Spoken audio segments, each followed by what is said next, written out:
We will be in Bongre for a report. I'm Israel Lai. The details shortly. President Akufo-Addo has assented the Chartered Institute of Marketing Act. This is coming after 2 decades of delay by Parliament in passing the bill. The new law empowers the Institute to set standards for the practice of marketing and to regulate the practice of the marketing profession in the country. Joining me to elaborate on this is Dr. Daniel Kasati, who is National Chairperson of the Chartered Institute of Marketing Ghana. Good afternoon to you, or good evening rather. Now tell us a bit more about this new law and how it changes the face of marketing in the country. Well, thank you, Israel. The passage of the marketing law really introduces new dynamics to the whole thing. I must say that we at the Institute are very, very elated. We are so excited about this law. This is because we started pursuing this law before President Akufo came into office. And we have followed this up to the point where, His Excellency Nana Addo came into office and Dr. Matthew Prempe, our sector minister, took this up and championed it until, God being so good, on the 4th of June, Parliament got it passed, and subsequently, 2 weeks later, the President assented to this. It comes as a new law that gives backing to the practice of the marketing profession and also empowers the CIMG, Chartered Institute of Marketing Ghana, to, for the first time, run professional training programs in Ghana, and most importantly, to award professionally certified certificates here in Ghana. All right, so I would want to believe that the ability of the team here to award local certificates is what makes one of the big differences there. But really, will the quality be the same, or have measures been put in place to ensure that the quality is the same? Well, Israel, until now, it may be known to many that the CIMG has been running the Ghana School of Marketing as a tuition center. We prepare students for the SIM UK exam. I did my SIM UK exam in the 90s, and there were professionals in this country to teach the likes of me to take the external exams and pass. Today, as we speak, we have over 1,000, membership, full membership here in Ghana. About a quarter of those are chartered marketers from the SIM UK, who have also acquired higher degrees in addition to their professional certification. So to put it simply, yes, we are very much equipped and ready to do our own local exams. All right, so what's going to change right now? Or what's one of the first things that's going to change? Well, everything, started immediately. We got we got information that Parliament had passed the bill. All right. So right away, what we did was to start consultations with the traditional and technical universities in Ghana to see how we can collaborate to use these universities as tuition centers to help train students to take the professional exam. Israel, until now, what was the case was this. You either started life as a professional student, pursued until you qualified and eventually chartered. Then along the lines of working in industry, you now went into the universities and did an academic qualification. The direct opposite was a situation where people did their diplomas, degrees, and masters and finished, whilst working, also find hard currency, pound sterling, to also go pursue professional examination.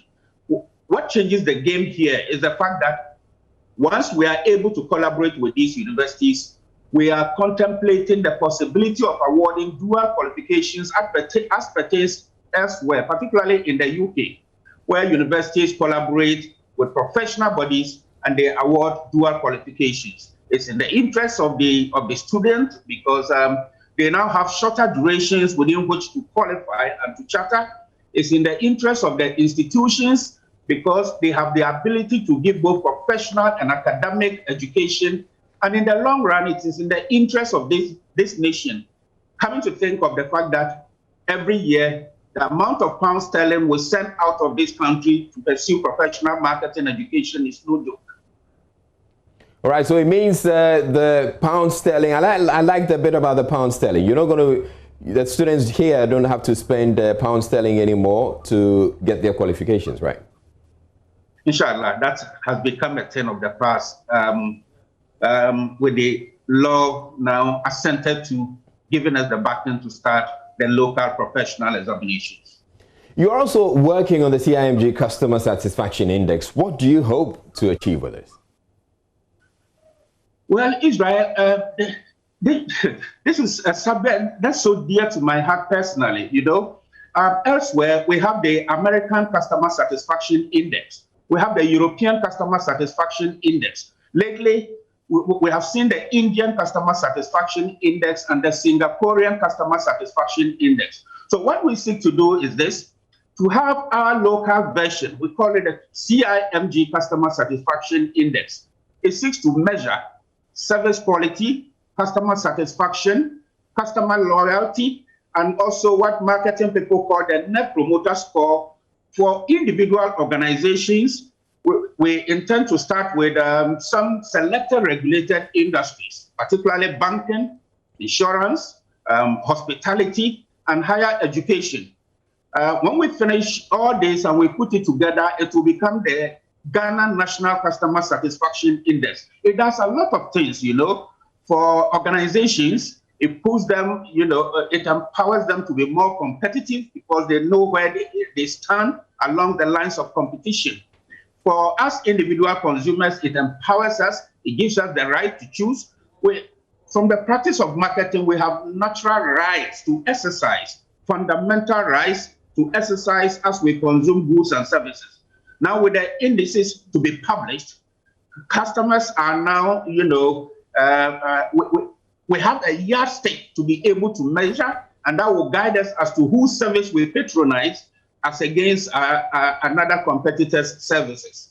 It is in the interest of everybody that we all support to institute this measure, the CIMG Customer Satisfaction Index for Ghana, because elsewhere, that is what guides the organizations themselves and also guides consumers. We have gone a long way so far with the bankers. We have had discussions with the president of the Ghana Association of Bankers and his executive team. We have done same with the Ghana Insurance Association. Small, we are getting there. All right. If I may add something, what is of interest to me is the fact that just next week, Monday or Tuesday, we will be putting forward, we'll invite you, the media, to cover this interesting press conference, at which we will be outdooring our first research report, which sought to measure the effect of COVID-19 on the professional practice of our members and also organizations that they work for. All right. I'm sure that will be interesting. Thank you very much, Dr. Daniel Kaseti, who is the National President of the Chartered Institute of Marketing, Ghana. Now, a lot more banks in the country are set to fully implement work from home policy post-COVID-19. That's one of the findings of the new PricewaterhouseCoopers 2020 Banking Survey report. George Uyafe has details. The survey engaged chief executives, chief finance officers, technology officials, and operational heads through interviews from 16 commercial banks in the country during the lockdown period. According to the survey, most of the banks were planning to fully adopt the strategy because of how their dealings were impacted during the lockdown period. Following this development, majority of the banks were working to invest more technology when it comes to their service delivery channels. Almost 70% of the banks surveyed have even gone ahead to permanently incorporate remote working for their staff based on their roles. Some of the banks were also working to review their fiscal growth strategies in terms of branch opening, as they are now looking at depending heavily on technology when it comes to engaging their customers and the public. PricewaterhouseCoopers in the survey noted that this move by the banks could also impact on tax collections and revenue mobilization for the country. Despite the expected savings and efficiency of this remote working, most of the banks were worried about the impact of this on jobs, as some of them look at the situation where they might have to lay off some of their staff as a result of this development. For instance, 3 out of 5 banking chiefs interviewed were also worried about the increasing cyber attacks due to this remote working. From the PricewaterhouseCoopers flagship banking survey report, most of the banking chiefs were looking at things stabilizing the next 3 years in terms of them recovering fully from the shocks of COVID-19. Right now, joining me now on phone is Senior Jabing, he's a labor consultant. Thank you very much. Now, how practical is it, especially for the banking sector, to implement a work-from-home policy? Clearly, not every bank staff can work from home. Yes, thank you very much, Israel. You have said it, that not every bank staff can work from home, but I am sure that a lot of the banking staff can work from home. For example, like the relationship officers and those that do the business development and marketing, and basically the support staff can often work from home. The retail staff may not be able to work from home, but even with that, they can run a shift system where they will not work all the time on full capacity. So some may be working from home, while some may be working directly from the office. So definitely when you talk about the work from home policy, it is very practical and very possible for any organization to have some of or most of their workers working from home, insofar as they implement it and support it with the right policies as well as technology.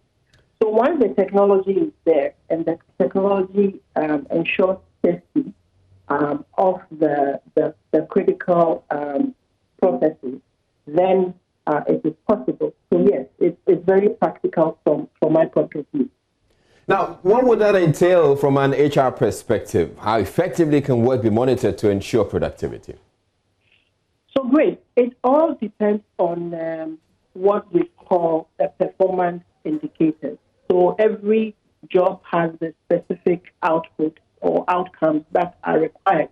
And once we have set indicators that can be used to measure the outcomes or the output of the job, then it is possible to monitor the job from anywhere. Supervision would not necessarily be physical, but those outcomes can be delivered from anywhere and accounted for from anywhere. So it does not matter if the employee is working from a specific location, on-site or off-site. All that needs to happen is that there would be required periodic meetings where, accountability sessions where employees will be required to account for their job, and based on the measurable indicators, we can know whether they have performed the job adequately or not. And from the HR side, that is how it will work. You just use the job accountability model, and you are sure that workers would then assign their time in ways that makes them, or makes it possible for them to be able to meet those specific indicators or targets. Yeah. And then you are good to go. There should not be a problem with that. Every now and then we tend to hear, the banks complaining about challenges, the fact that they're having their systems down and all. Now, if a significant number of them are supposed to be working from home, wouldn't this compound some of these challenges? Yes, Israel. So you realize I mentioned the issue of technology. So there are two fundamental difficulties and challenges that can come with, working from home. When you talk about deploying technology, once you deploy the technology, the effectiveness of that technology, meaning the uptime, of that technology, meaning it has to be working almost all the time, is one of the challenges we will face in our part of the world, because even when you look at our internet connectivity, we are not really quite 100%, efficient when it comes to uptime. So that's the first one. Again, the second one is security, so that where workers have to log into, the technology or the software remotely, we need to be sure that it is safe to do so. and there cannot be hacking and any other interference from the back of the software. So those for me are going to be the challenges that the banks will face. First of all, the efficiency or the effectiveness of the technology, and then the safety and security of it. Once those are taken care of, then, any mobile device can be used by the employees to log into the system to do their work. And, with this software, the work can be apportioned and put in safe places for them to just go and pick up and do, and then resend. And so for me, I think that it's the technology that may pose us as a problem. Otherwise, I think the process is quite practical. All right. Thank you very much. Senor Ajabeng is a labor consultant. And we're moving on. Bongre Kente weavers in the Ashanti region who abandoned their trade due to COVID-19 restrictions and ventured into farming for sustenance have now returned to work. This is after government eased restrictions and lifted the ban on air travel weeks ago. More than 40 of the weavers acquired lands to cultivate crops while anticipating a turn of events. JoyNews' Mahmoud Mohamed Nuruddin visited Bongre and our report. When government imposed the restrictions, we were idle, so I decided to venture into farming to feed myself and family.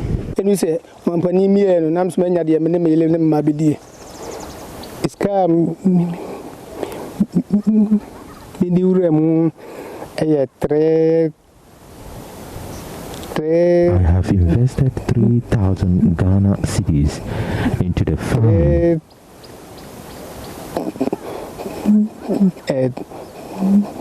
3,000 Ghana cedis.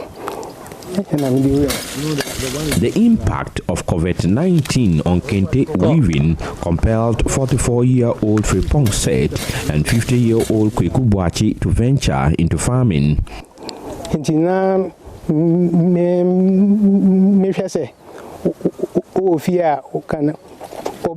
didn't have anything to do. I have cultivated a very big farm just around here. You would see it when we go there. The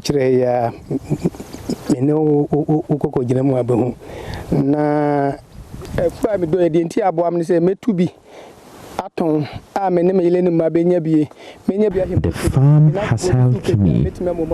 I cultivated portion for sale, family consumption and friends in need. I have invested about 1,000 Ghana cedis and projecting well over 2,500 worth of returns. I bought a sack of ginger at 250 cedis, therefore 2 sacks will give me 20 bags. Fripong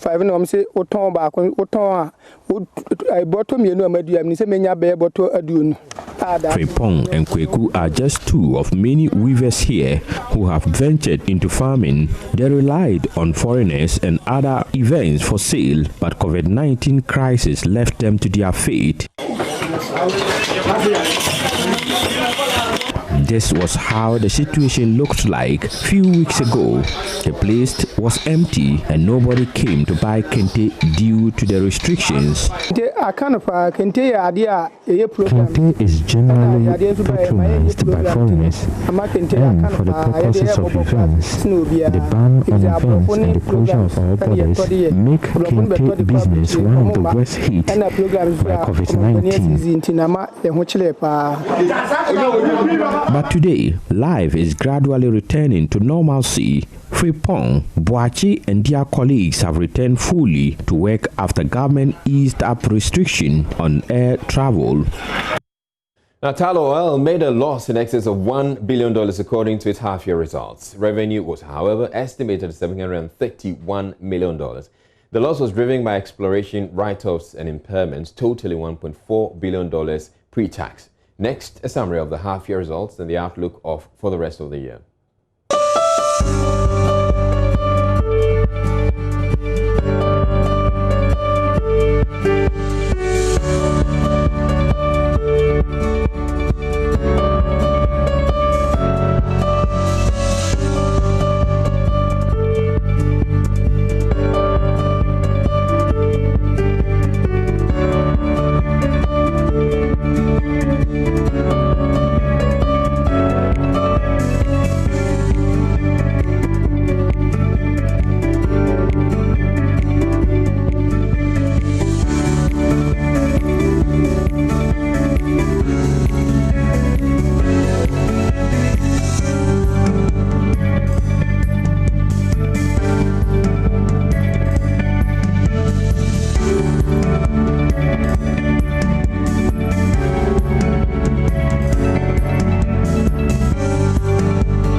Now, Vodafone Ghana has initiated a 4-month paternity leave for its male employees to ensure early child-father bonding.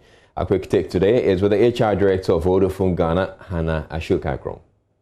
As the men are going, one thing that we've been very clear is that, you need to spend the time with the family, with the baby, trying to bond, and that's the whole brain behind what we're doing. And so it's not for you to, just leave the new mother in the lurch and, be roaming about. That's not what we're expecting. But I think that our employees get that, and they really are looking forward to having this time with their new.